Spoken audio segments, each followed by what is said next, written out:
Free ആയിട്ട് ഞാനൊരു കാര്യം പറഞ്ഞു തരാവേ. ഫ്രീ ആയിട്ട് പറഞ്ഞു തന്നാൽ ആർക്കും വേണ്ടെന്ന് എനിക്കറിയാം. കയ്യിൽ 5 പൈസയില്ല, പക്ഷേ ഒരു ബിസിനസ് കോഴ്സ് പഠിക്കണം.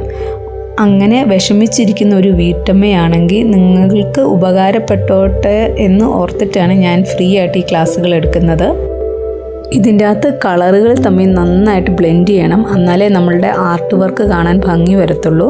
ഇപ്പം എക്സാമ്പിളായിട്ട് യെല്ലോ എടുത്തു കഴിഞ്ഞാൽ യെല്ലോ അപ്ലൈ ചെയ്തതിൻ്റെ മുകളിൽ കൂടെ ഗ്രീൻ അപ്ലൈ ചെയ്യുക, അതിൻ്റെ മുകളിൽ വൈറ്റ് അപ്ലൈ ചെയ്യുക, ഇച്ചിരി ബ്ലൂ അപ്ലൈ ചെയ്യുക. എന്നിട്ട് ഇത് മൂന്നും കൂടെ ബ്ലെൻഡ് ആക്കി കഴിയുമ്പം നല്ല ഭംഗിയുള്ളൊരു പാറ്റേൺ ആവും. നമ്മുടെ ഭാവനയ്ക്കനുസരിച്ച് അക്രിലിക് പെയിൻറ്റ് ഈ ബോർഡിൽ ഫുള്ള് അപ്ലൈ ചെയ്യുക.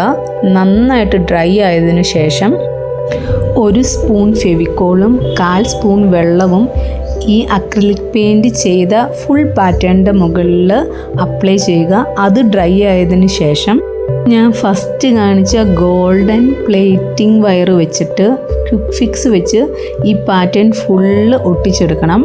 എന്നിട്ട് വേണം റെസിൻ മിക്സ് ചെയ്ത് ഷൈനിങ് പിഗ്മെൻറ്റിൻ്റെ കൂടെ ആഡ് ചെയ്ത് ഇതിൽ പോർ ചെയ്യാൻ. ഇതിൻ്റെ അകത്ത് എന്തെങ്കിലും സംശയമുണ്ടെങ്കിൽ ഫസ്റ്റ് പാർട്ട് കാണുക. ഇതിൻ്റെ 3rd പാർട്ട് വേണമെങ്കിൽ കമൻറ്റ് ചെയ്യണം. 2 പാർട്ടിനും ഭയങ്കരമായിട്ട് വ്യൂ കുറവാണ്. ഞാൻ പറഞ്ഞു തരുന്നത് മനസ്സിലായെങ്കിൽ ഒന്ന് സബ്സ്ക്രൈബ് ചെയ്ത് സപ്പോർട്ട് ചെയ്യാൻ മറക്കല്ലേ. പിന്നെ ഒരു ലൈക്കും കൂടെ ചെയ്യണേ. ഒരു മെയിൻ കാര്യം പറഞ്ഞു തരാൻ മറന്നുപോയി. ഇതിൻ്റെ അകത്ത് ആ സണ്ണിൻ്റെ റൗണ്ട് ചെയ്യുമ്പം ലൈറ്റ് യെല്ലോ അപ്ലൈ ചെയ്യുക. അതിൻ്റെ ഒരു സൈഡിൽ 2 ഡ്രോപ്പ് ഓറഞ്ച് പെയിൻറ്റ് ഇടുക.